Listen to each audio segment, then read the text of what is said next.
Sir major major అందరి కళ్ళకి కనపడదు. పార్టీ సారథి గారు గెలిస్తే ఆదంలో ఒకటి కొడతాడప్ప అని చెప్పేది ఉంటుంది. అది మీకు అర్థమైంది. నన్ను చెప్పమని చెప్తాను. అది కొడతా ఆదం కొట్టినట్లు శ్రీనివాస భవన్ అది కొడతా ఆదం కొట్టినట్లు ఇంకొచ్చినట్టు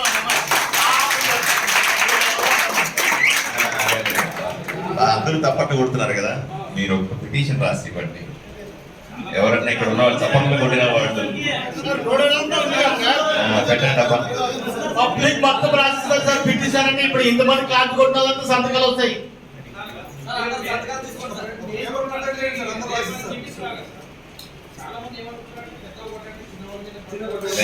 ప్రజలు చాలా మంది అట్లా అంటారు.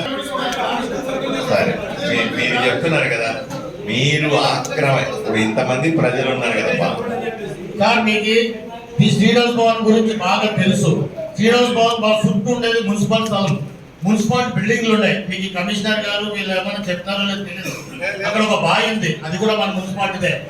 దాన్ని గుర్తేసుకున్నాడు. ఆ నీళ్ళు గోడలు వాడుకుంటాడు. తర్వాత అవుతుల నుంచి ఒక రస్తా ఉంది, ఇవతల నుంచి ఒక రస్తా ఉంది. ఎన్టీఆర్ సూచనలో వాటర్ పెట్టినారు సార్. మున్సిపాలిటీ ఆ నీళ్లు తీసుకొని ప్రెస్అప్ చేసి ప్రజలకు ఇవ్వాల. ఒక డ్యామ్కి 10 రూపాయల లెక్క ఇస్తారట. మున్సిపాలిటీ బిల్డింగ్లు కూడా ఉన్నాయి సార్.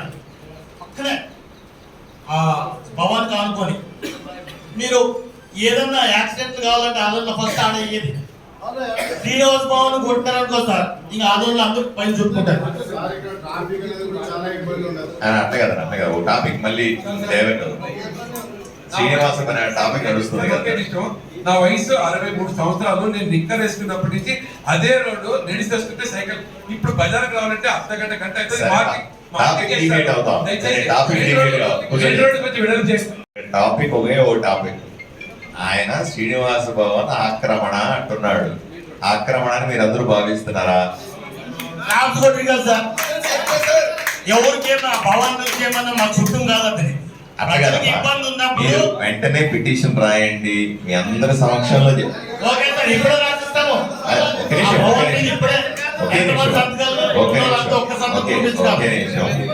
మీరు దయచేసి మనందరినీ రిక్వెస్ట్ చేస్తా ఉన్నా, వెంటనే పిటిషన్ రాసి 10 మంది సంతకాలు పెట్టియండి. ఈ రోజు మనం అందరూ వెళ్దాం, ప్లాన్లు తీసుకెళ్దాం. ఇదే దాచి ఆఫీసర్లు చేసే పని కాదు.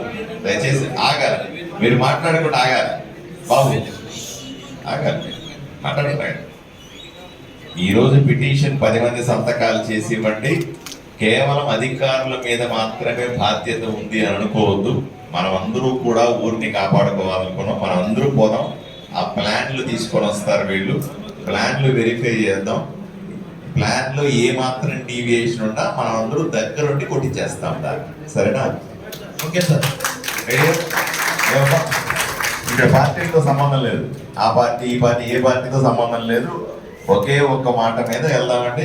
జనసేన పార్టీ కూడా ఇక్కడ ఉంది, ఏ ఇబ్బంది ఏమి లేదు. దయచేసి పిటిషన్ 100కు 100% పరిష్కరిస్తాం. ఇక్కడ ఎవరికి కూడా ఇంటెన్షన్ లేదు. ఎవడో వచ్చి ఎవరో చెప్తున్నాడు, నిజంగా ఎవడన్నా సరదాగా చెప్తాను, ఎవడన్నా వచ్చి నేను ఎమ్మెల్యేకి డబ్బులు ఇచ్చి వచ్చినానంటే నన్ను నా నిజాయితీని కొనగలిగిన శక్తి ఆదోళనలో ఎవరికి లేదన్న విషయాన్ని మీరందరూ అర్థం చేసుకోవాల్సిన. నేను అవినీతి పరుడిని కాదు. 5 సంవత్సరాల తర్వాత కూడా అవినీతి పరుడు కాకుండా మీరు ఎప్పుడు క్రాస్ వెరిఫై చేసినా సరే నేను నిజాయితీ పరుడుగా తేల్తాను. కాబట్టి అట్లాంటి అవకాశమే లేదు. బ్రహ్మాండంగా మీరు ముందుకు వెళ్ళిపోండి. మీరు చెప్పినవన్నీ ఊర్లో బ్రహ్మాండంగా ఆక్రమణలు అయితే చేసి తీరుతాం. సెకండ్ థాటే లేదు మీకు ఏమన్నా. దయచేసి ఫస్ట్ పిటిషన్ మీది. మీరు ఏదైతే ఇంతమంది పెద్దలు కూర్చొని మాట్లాడిన శ్రీనివాస్ భవన్ మీద మొట్టమొదటి పేపర్ ఇవ్వాల్సిందిగా మిమ్మల్ని అందరినీ రిక్వెస్ట్ చేస్తా ఉన్నాను. దానితో అది దాని క్లారిఫికేషన్ వస్తుంది ప్రజలకు కానీ మీకు కానీ. అరే ఎమ్మెల్యే అంటే ఏంటి, కరెక్టా కాదా, అన్ని పార్టీలు పిలుస్తాం. ఓపెన్ గా ప్లాన్లు పెడతాను ఇదే టేబుల్ మీద. చూడండి, వెరిఫై చేయండి. ఒక పార్టీ ఒక కూటమి అంటే కుదరదు. అన్ని పార్టీలలో కూర్చుంటాం, ఓపెన్ గా ప్లాన్లు పెడతాం. మీరు చూసి తెలుసండి. ఏ డీవియేషన్ ఉన్నా సరే ఏ మాత్రం ఉపేక్షించేది లేదు.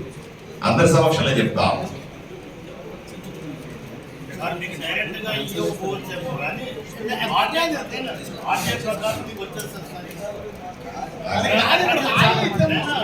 చాలా మంది ఆర్కే అంటే టెలిగ్రామ్ ద్వారా మీకు వస్తుంది. టెలిగ్రామ్ మేనే పత్రాలా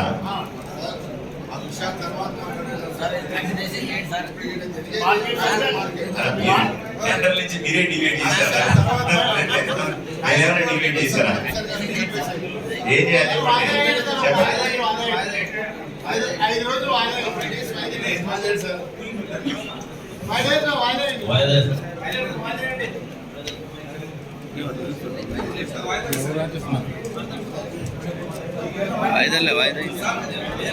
గోపాల్ ఇట్లా, గోపాల్.